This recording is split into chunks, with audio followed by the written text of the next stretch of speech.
ಶಿವಮೊಗ್ಗ ನಗರದ ದಸರಾದ ಪ್ರಮುಖ ಆಕರ್ಷಣೆ ಜಂಬೂ ಸವಾರಿ. ಇದಕ್ಕಾಗಿ ಸಕ್ರೆಬೈಲಿನ 3 ಆನೆಗಳು ಈಗಾಗಲೇ ಶಿವಮೊಗ್ಗ ನಗರಕ್ಕೆ ಆಗಮಿಸಿದ್ದು 2 ಸುತ್ತು ತಾಲೀಮು ನಡೆಸಿದೆ.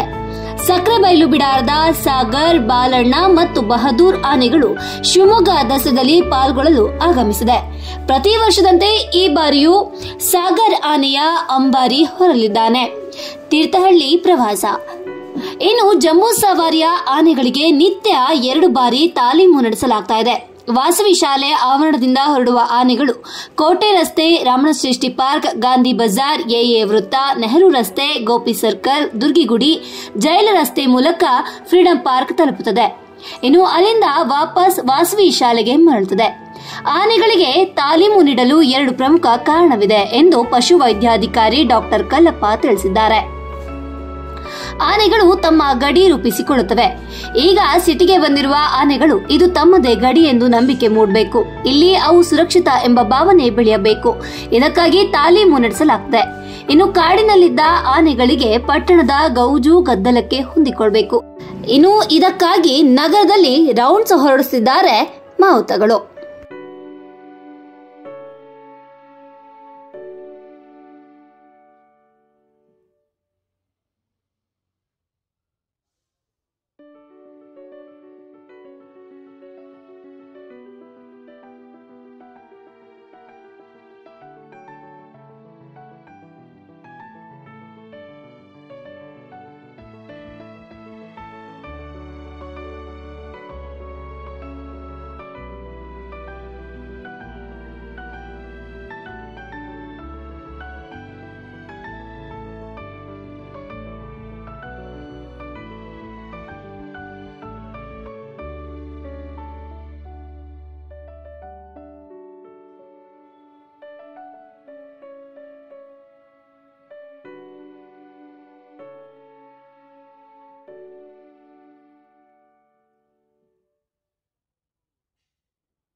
ತಮಗೆ ತಿಳಿದ ಹಾಗೆ ಏನು ಅಕ್ಟೋಬರ್ 2ರಂದು ಅದ್ದೂರಿಯಾಗಿ ಶಿವಮೊಗ್ಗದಲ್ಲಿ ದಸರಾ ಉತ್ಸವ ನಿಮಿತ್ತ ಪ್ರತಿ ವರ್ಷದಂತೆ ಈ ವರ್ಷವೂ ಅರಣ್ಯ ಇಲಾಖೆಗೆ ಆನೆಯ ಕೋರಿಕೆ ಮೇರೆಗೆ ನಾವು ನಿನ್ನೆ ದಿವಸ ಆನೆಗಳು ಇಲ್ಲಿಗೆ ಶಿವಮೊಗ್ಗಕ್ಕೆ ಒಂದು ತಾಲೀಮು ನಡೆಸೋಕ್ಕೆ ಬಂದಿದ್ದಾವೆ.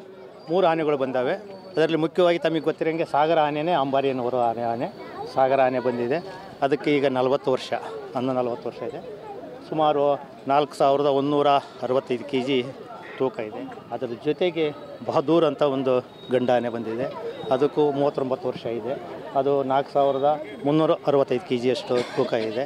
ಹಾಗೆ ಅದರ ಜೊತೆಗೆ ಬಾಲಣ್ಣ ಅಂತಂದು ಅದು 29 ವರ್ಷದ ಆನೆ. ಅದು 4665 kg ಸುಮಾರು ಅಂದಾಜು ತೂಕದಷ್ಟು ಆನೆಗಳು ಬಂದಿದ್ದೇವೆ. ಈಗ ಅದಕ್ಕೆ ನಾವು ಏನು ಅಕ್ಟೋಬರ್ 2 ಏನೋ ನಾವು ಒಂದು ಅದ್ದೂರಿಯಾಗಿ ಅಂಬಾರಿ ಉತ್ಸವ ನಡೆಸಬೇಕು. ಅದರ ನಿಮಿತ್ತ ಆನೆಗೆ ತಮಗೆ ಗೊತ್ತಿದೆ, ತಾವು ಒಂದು ಕಾರಿಡಾರ್ ಅಂತ ಇರುತ್ತೆ. ತಾನು ಓಡಾಡಿದ ಜಾಗ ಪ್ರತಿ ಸಾರಿ ಓಡಾಡಿದರೆ ಅದಕ್ಕೆ ಸೌಖ್ಯವಾಗಿ ನಾನು ಇಲ್ಲಿ ಓಡಾಡುವ ಒಂದು ಕಾನ್ಫಿಡೆನ್ಸ್ ಇರುತ್ತೆ. ಅದು ಕಾರಿಡಾರ್, ಆನೆ ಕಾರಿಡಾರ್. ಹಂಗಾಗಿ ಅದಕ್ಕೆ ಒಂದು ಏನೂ ತೊಂದರೆ ಆಗದಂಗೆ, ಮುಂದೆ ಏನು ಗಾಬರಿ ಆಗದಂಗೆ ಏನು ನಾವು ಅಂಬಾರಿ ಓಡುವ ರಸ್ತೆಯಲ್ಲಿ ನಾವು ಒಂದು 8-10 ದಿವಸ ನಾವು ಅದು ಪ್ರಾಕ್ಟೀಸ್ ಮಾಡಿದರೆ ಅದಕ್ಕೆ ಒಂದು ಇದು ಕಾನ್ಫಿಡೆನ್ಸ್ ಬರುತ್ತೆ. ಈ ದಾರಿ ನಾನು ಓಡಾಡಿದ ದಾರಿಯನ್ನು ಇದಕ್ಕೋಸ್ಕರ ನಾವು ಈ ಒಂದು ತಾಲೀಮನ್ನು ನಡೆಸ್ತಾ ಇದ್ದೀವಿ. ಮತ್ತು ಈ ಸದ್ದು ಗದ್ದಲಗಳಿಗೆ ಅದು ಒಂದು ಅಕ್ವೆಂಟ್ ಆಗಬೇಕು ಮತ್ತು ಜನರ ಜಂಗುಳಿಗೆ ಅದು ಅಕ್ವೆಂಟ್ ಆಗಬೇಕು. ಒಂದು ನಿಮಿತ್ತ ನಾವು ಆನೆಯನ್ನು ನಾವು ಈ ರೀತಿ ಬೆಳಿಗ್ಗೆ ಮತ್ತು ಸಾಯಂಕಾಲ ತಾಲೀಮನ್ನು ನಡೆಸ್ತಾ ಇದ್ದೀವಿ. ಆನೆಗೆ ಈಗ ನಾವು ಇಲ್ಲಿ ತಂದ ಮೇಲೆ ವಿಶೇಷ, ಈಗ ಮೊದಲಿನೂ ಅಲ್ಲಿ ನಾವು ಒಂದು 4 ದಿವಸ ವಿಶೇಷ ರೇಷನ್ ಕೊಟ್ಟಿದ್ದರು ಕಾರ್ಪೊರೇಷನಿಂದ. ಈ ವಿಶೇಷ ರೇಷನ್ ಕೊಟ್ಟಿದ್ದೀವಿ. ಆರೋಗ್ಯವಾಗಿರಬೇಕು ಮತ್ತು ಅದರ ಒಂದು ದೇಹದ ಇದೂ ಚೆನ್ನಾಗಿರಬೇಕು ಅಂತ ನಿಮಿತ್ತ ಒಳ್ಳೆಯ ಆಹಾರವನ್ನು ನಾವು ನ್ಯೂಟ್ರಿಷಸ್ ಫುಡ್ ಅಂತಂದರೆ ಏನು ರಾಗಿ ಇರ್ಬೋದು, ಸೋಯಾಬೀನ್ ಇರ್ಬೋದು, ಹೆಸರುಕಾಳು ಇರ್ಬೋದು, ಆಮೇಲೆ ಏನು ಇತರೆ ಹಣ್ಣು ಹಂಪಲುಗಳು ಮತ್ತು ತರಕಾರಿಗಳು, ಅದರ ಜೊತೆಗೆ ಭತ್ತದ ಹುಲ್ಲು. ಅದಕ್ಕೆ ಹೆಚ್ಚಿಗೆ ಬೇಕಾಗಿದ್ದು ಬ್ರಾಂಚ್ ಪ್ರಾಡರ್ ಅಂತ ನಾವು ಹೇಳ್ತೀವಿ. ಏನು ಮರಗಳ ಟೊಂಗೆಗಳು ಹೆಚ್ಚಿಗೆ ಬೇಕು. ಅದಕ್ಕೆ ದಿನಕ್ಕೆ ಒಂದು 450ರಿಂದ 500 kg ಅಷ್ಟು ಸೊಪ್ಪು ಅದು ದಿನ ತಿನ್ನುತ್ತೆ. ಅಂದರೆ ಭೂಮಿ ಮೇಲೆ ದಿನದ 24 ಗಂಟೆ ತಿನ್ನೋ ಪ್ರಾಣಿ ಅಂದರೆ ಆನೆ. ತಮಗೆ ಗೊತ್ತಿದೆ, ಅದು ಭಾಳ ರೆಸ್ಟ್ ತೊಗೊಂಡು ಮಲಗೋದು ಅಂದರೆ 2ರಿಂದ 3 ತಾಸು ಅಷ್ಟೇ ಅಂಥ ಪ್ರಾಣಿ. ಅದಕ್ಕೆ ಹೆಚ್ಚಿಗೆ ನಮಗೆ ಹಸಿರು ಮೇವು ಅಥವಾ ಅದರಲ್ಲೂ ಬ್ರಾಂಚ್ ಪ್ರಾಡರ್ ಬೇಕು. ಅದರ ಹಾಲು, ಹಲಸು ಅಂತ ಅಂಥ ಮರಗಳ ಹಸಿರು ಇರೋ ಒಂದು ಆಲದ ಹಸು ಗ್ರೀನ್ ಪಾಟ್ ಬೇಕಾಗುತ್ತೆ, ಅದನ್ನು ಪೂರೈಕೆ ಮಾಡ್ತಾ ಇದ್ದಾರೆ. ಎಲ್ಲ ಸೌಕರ್ಯವನ್ನು ಇಲ್ಲ ಕಾರ್ಪೊರೇಷನ್ ಒದಗಿಸಿದ್ದಾರೆ. ಆರೋಗ್ಯ ಎಲ್ಲ ಆರೋಗ್ಯವಾಗಿದೆ. ನಾವು 3 ಆನೆಗಳು ಆರೋಗ್ಯವಾಗಿದೆ, ಏನೂ ತೊಂದರೆ ಇಲ್ಲ.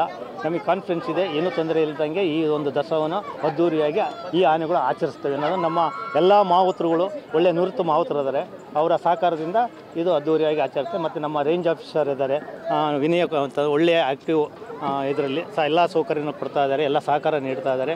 ಬೆಳಗ್ಗೆ ಸಾಯಂಕಾಲ ತಾವೇ ಸ್ವತಃ ನಿಂತು ಅದರ ಒಂದು ಈ ಆರೋಗ್ಯದ ಬಗ್ಗೆವಾಗಿ, ಮುತುವರ್ಜಿ ಬಗ್ಗೆವಾಗಿ, ಅದರ ಆಹಾರದ ಬಗ್ಗೆವಾಗಿ ತಾವು ನಿಂತುಕೊಂಡು ಪರಿಶೀಲನೆ ಮಾಡಿ ಅದನ್ನು ಸ್ವಂತ ಅದನ್ನು ಪರಿಶೀಲನೆ ಮಾಡಿ ಆನೆಯನ್ನು ಕೊಡಿಸ್ತಾ ಇದ್ದಾರೆ. ಅದನ್ನು ಎಲ್ಲ ಆಕ್ಟಿವಿಟೀಸ್ಗೂ ಅವ್ರು ಭಾಗಿಯಾಗ್ತಾ ಇದ್ದಾರೆ. Thank you.